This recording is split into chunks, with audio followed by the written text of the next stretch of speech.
Hey Verlin, jeg heter Zack the Demon Lord. Hey world, it is Isaac the Demon Lord, and yet again another YouTube video. As said, I'll be doing 2 in a row today, so here's the second one. The last video, I discussed Greco-Roman paganism. In this one, we shall discuss Celtic paganism. The paganism that was done by the Celts. But before we do that, I'm going to have to take you down a notch to show you something. I have purchased a legendary item, as you can see. I have bought for myself a kilt. And so, I want to show it off. And so, here we go. I am turning and turning. Showing off my kilt. Oh, yeah. But there you have it. I have a kilt. It's very comfortable, you know. Looks nice. I like it. I know some people might go, ew, it's a skirt. But you know what? I do not care. It's very comfy. I like it. I like the way it looks. It's really nice. The only thing that some people that are actual Scots or whatever might point out is my lack of what I have learned is called a sporran.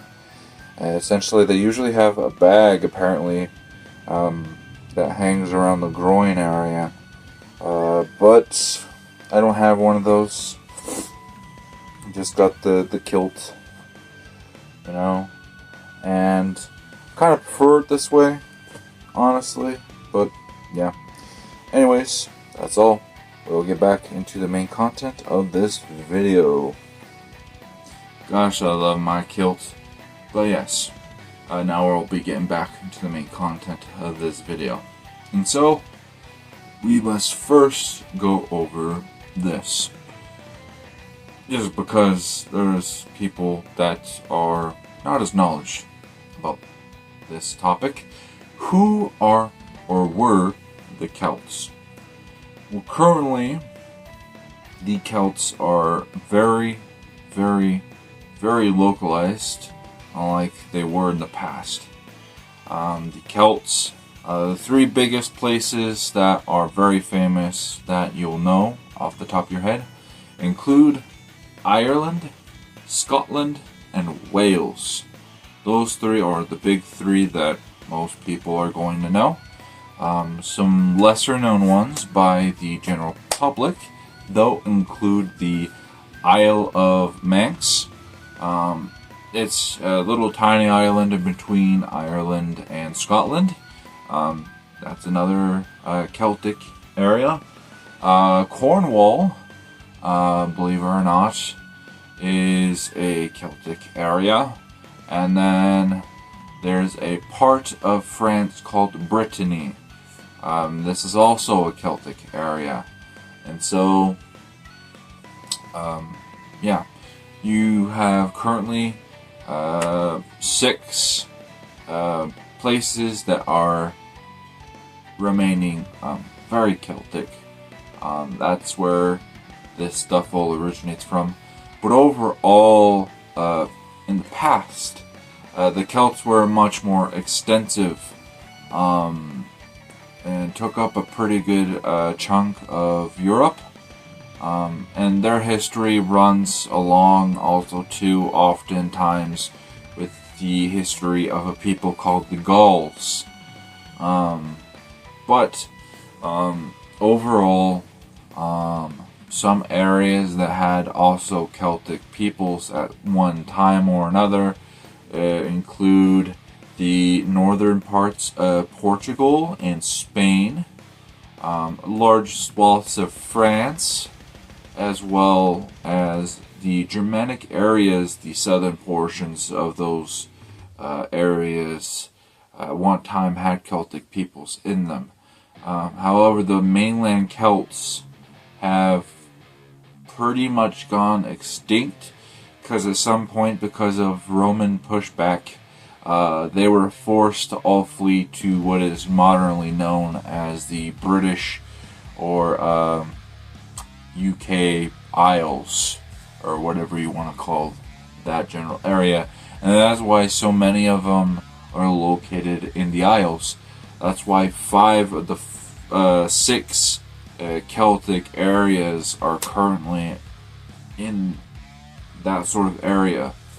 But yeah, just to give you a little, that's just to give you a little bit of,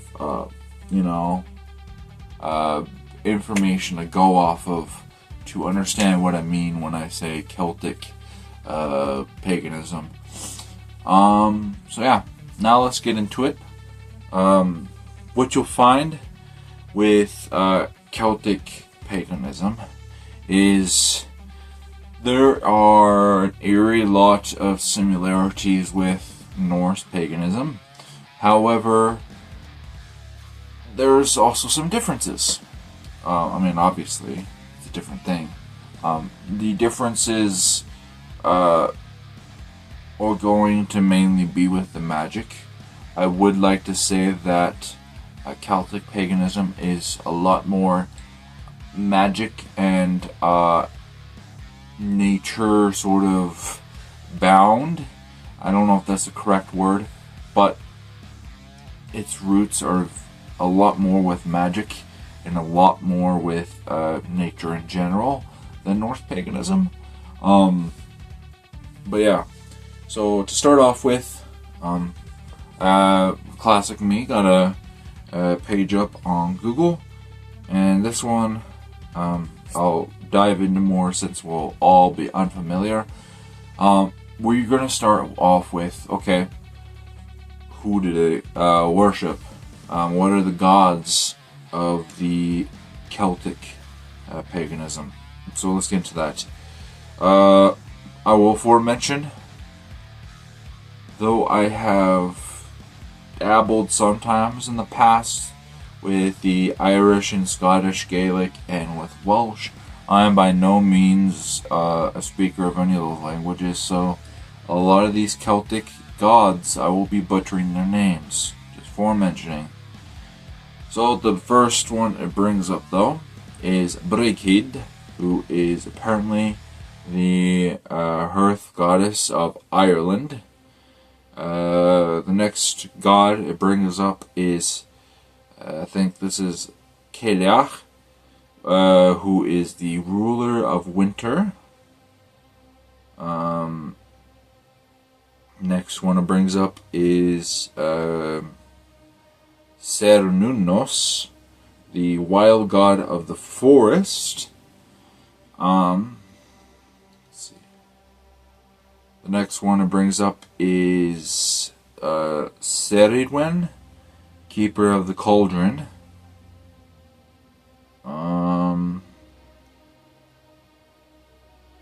Next god it brings up is Dagda, who is, I guess, the father god of Ireland. So there's that.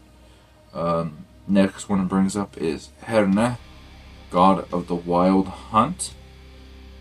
Next one, Lugh, master of skills. Next one, Morichan, goddess of war and sovereignty. Next one, Rhiannon, horse goddess of Wales.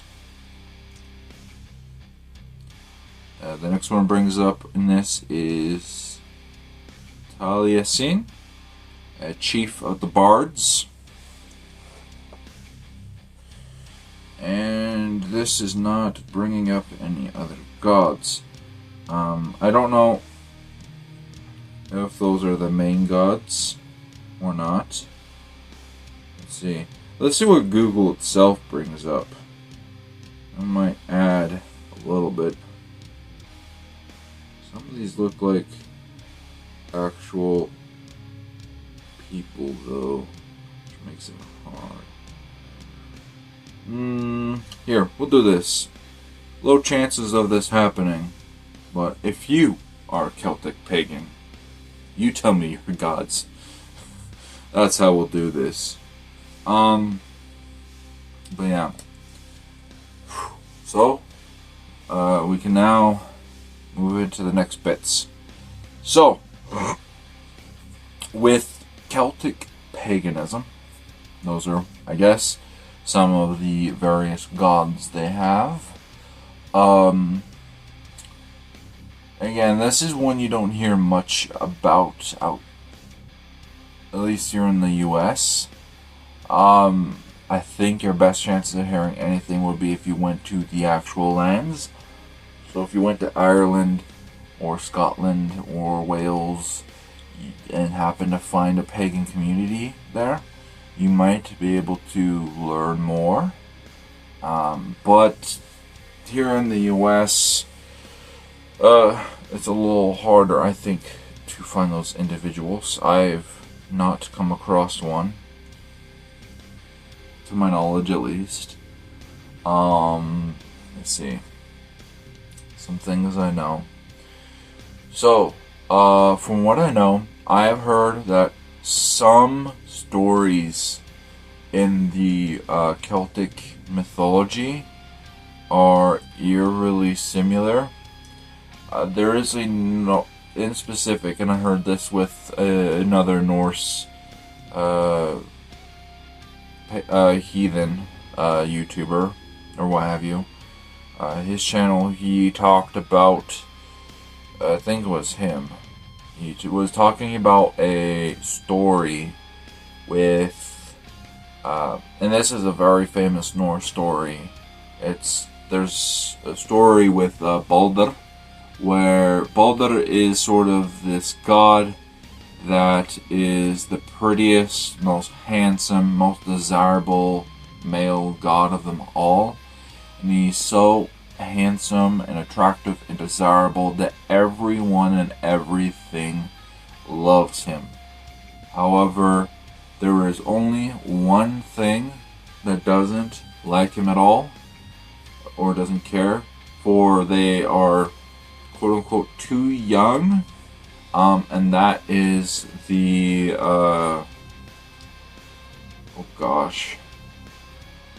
mistletoe. There we go. Mistletoe. Apparently mistletoe is too young to care for him. Anyways, there's a story about how Loki, wanting to figure out how to cause the demise of Balder, asks around how to defeat him, and everyone's saying there is no defeating him. Everyone loves him. Everything loves him.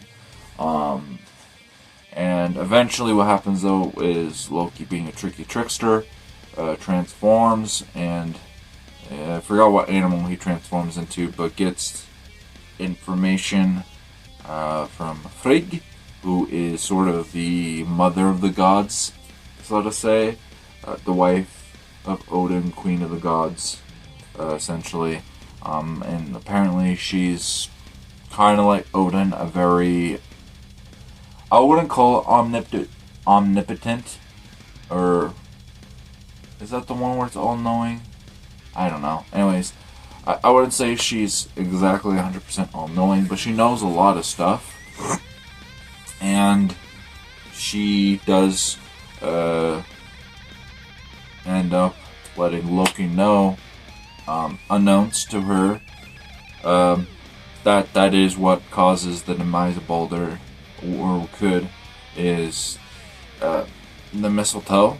And so what essentially happens is that Loki goes to another god named Holder, and it gives to him this sharpened thing of mistletoe, which, how you sharpen mistletoe is, yeah, who knows.